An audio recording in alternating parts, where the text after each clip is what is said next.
হচ্ছে 50% ট্যারিফ লাগানো হয়েছে ইন্ডিয়ার উপর, সে সংক্রান্ত প্রশ্ন, এবং থার্ড হচ্ছে ইন্ডিয়া আজকে যে বৈঠক রয়েছে সেটা নিয়ে। আমি প্রথমেই বলি যে ইলেকশন কমিশন যে কাজ করছে আমরা বলেছি যে এটা এখতিয়ার বহির্ভূত। ইলেকশন কমিশনের ক্ষমতা বা ইলেকশন কমিশনের দায়িত্ব তখনই হয় যখন আদর্শ আচরণবিধি ঘোষণা হয়। মডেল কোড অফ কন্ডাক্ট লাগু হওয়ার পর থেকে ইলেকশন কমিশন রাজ্যের সার্বিক সিভিল এবং ক্রিমিনাল অ্যাডমিনিস্ট্রেশন, পুলিশ অ্যাডমিনিস্ট্রেশন নিজের হাতে নিয়ে, স্টেট মেশিনারি নিজের হাতে নিয়ে তাদের মতো চালায়, যাতে নির্বাচনটা নিরপেক্ষ হয়, আনবায়াসড হয়, ইম্পার্শিয়াল হয় এবং ফেয়ার হয়। কিন্তু যে কাজ একটা নির্বাচিত সরকারকে এখনও প্রায় 10 মাস 11 মাস সময় রয়েছে এবং প্রায় 3 মাস 4 মাস আগে থেকে শুরু হয়েছে, 1-1.5 বছর আগে থেকে সরকারকে কাজ করতে না দেবে বলে এবং নির্দিষ্ট যে বিজেপি ক্ষমতায় রয়েছে সেই বিজেপিকে বাড়তি সুযোগ করে দেবে বলে বাংলার প্রতি যেমন ধারাবাহিক বঞ্চনা কেন্দ্র সরকার করেছে, একইভাবে বিচার ব্যবস্থাকে কাজে লাগিয়েছে, সংবাদ মাধ্যমের একাংশকে কাজে লাগিয়ে সন্দেশখালির মতো ঘটনাকে সারা দেশে প্রচার করে বাংলার বদনাম করার চেষ্টা করেছে। এখন ইলেকশন কমিশনকে কাজে লাগিয়ে যাতে বাংলার প্রকৃত বাঙালিরা, বাংলা ভাষায় যারা কথা বলে, যারা বাংলায় থাকে, তারা ভোটাধিকার প্রয়োগ করতে না পারে, প্রকৃত ভোটার যারা, তাদের ভোটের অধিকার কেড়ে নেওয়ার জন্য ইলেকশন কমিশন নির্লজ্জ ভূমিকায় নেমেছে। ইলেকশন কমিশনের এটা এখতিয়ার এখন নয়, তারা রাজ্য সরকারকে জানাতে পারে কি করবে কি না করবে। একটা ইলেক্টেড গভর্নমেন্ট, যে গভর্নমেন্টকে বাংলার 12 কোটি মানুষ ভোটাধিকার প্রয়োগ করে 2021 সালে নির্বাচিত করেছে, সেই গভর্নমেন্ট একমাত্র বদ্ধপরিকর এবং জবাবদিহি 12 কোটি মানুষের প্রতি, কোনো রাজনৈতিক দল বা কোনো কেন্দ্র সরকারের প্রতি নয়। আমরা বিচার ব্যবস্থাকে সম্মান করি, কিন্তু যেভাবে 2021 সাল থেকে আজকে 4 বছরের মধ্যে প্রায় 50টার বেশি সিবিআই তদন্ত কলকাতার হাইকোর্টের বিভিন্ন বেঞ্চ থেকে কেন্দ্রীয় সরকার প্রভাব খাটিয়ে বাংলাকে ছোট করার জন্য এবং তৃণমূল কংগ্রেসকে চাপে রাখার জন্য যেভাবে হেনস্থা করেছে বাংলার মানুষ দেখেছে। এমনকি গত বছর এই সময় আরজি কর নিয়ে যেভাবে রাজ্য সরকারকে আক্রমণ করা হয়েছে, যেভাবে বদনাম করা হয়েছে, যেভাবে সারা ভারতবর্ষ জুড়ে দুর্নাম ছড়িয়ে দেওয়া হয়েছে, পরবর্তীকালে সিবিআই তদন্ত ভার গ্রহণ করার পরে যে কাজ কলকাতা পুলিশ 24 ঘন্টায় করেছে, তার বাইরে সিবিআই আজকে 1 বছর হয়ে গেল কিছু করতে পারেনি।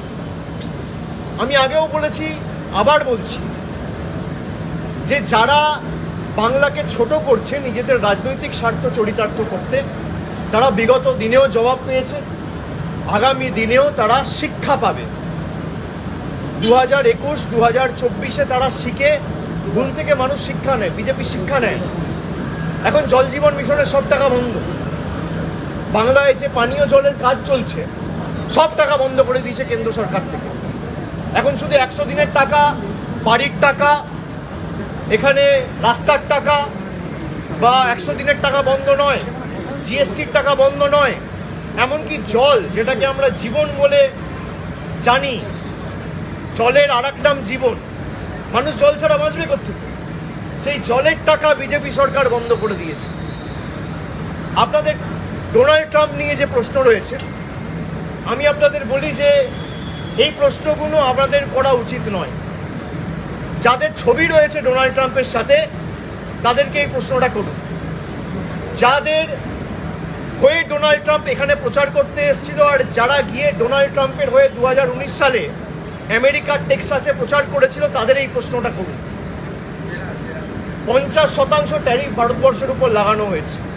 নিশ্চিতভাবে এর একটা ক্ষয়ক্ষতি তো পড়বেই, রপ্তানিতে প্রভাব পড়বে, বিশেষ করে 3টে সেক্টরে, আইটি, ফার্মাসিউটিক্যাল, টেক্সটাইল সংক্রান্ত যে পণ্য, দ্রব্য বা পরিষেবাগুলো রয়েছে তার উপর একটা সার্বিক প্রভাব পড়বে, কর্মসংস্থান কমবে, ভারতের অর্থনৈতিক প্রভাব তো এর উপর পড়বেই। আমি মনে করি যে এটা আমাদের কূটনৈতিক ব্যর্থতা এবং ভারতবর্ষকে কঠোরভাবে এর মোকাবিলা করা উচিত। যারা ভারতবর্ষকে ছোট করতে চায়, যারা ভারতবর্ষের উপর চাপ সৃষ্টি করতে চায়, কি কারণে এত ক্ষমতা তাদের হলো হঠাৎ করে, যে সরকার 56 ইঞ্চি ছাতির কথা বলতো, তারা ক্ষমতায় থাকার পরেও তাদেরকে বুড়ো আঙ্গুল দেখিয়ে, লাল চোখ দেখিয়ে চায়না থেকে শুরু করে সমস্ত দেশ, আমেরিকা, সবাই,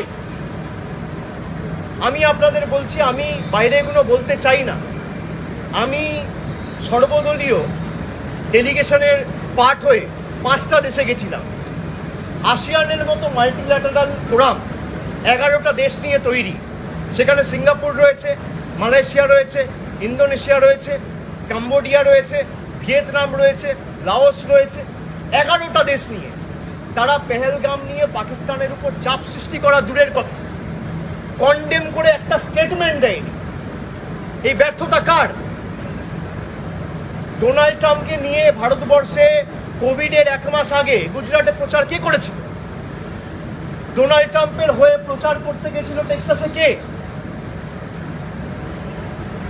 ডোনাল্ড ট্রাম্পের হয়ে আপনি প্রচার করেছিলেন, বিজেপির নেতারা করেছিল, যোগ্য করেছে বিজেপির কর্মীরা ডোনাল্ড ট্রাম্পের দীর্ঘায়ু কামনা করে। এ তো সমাজ মাধ্যমে রয়েছে, আপনারা দেখেছেন। So I think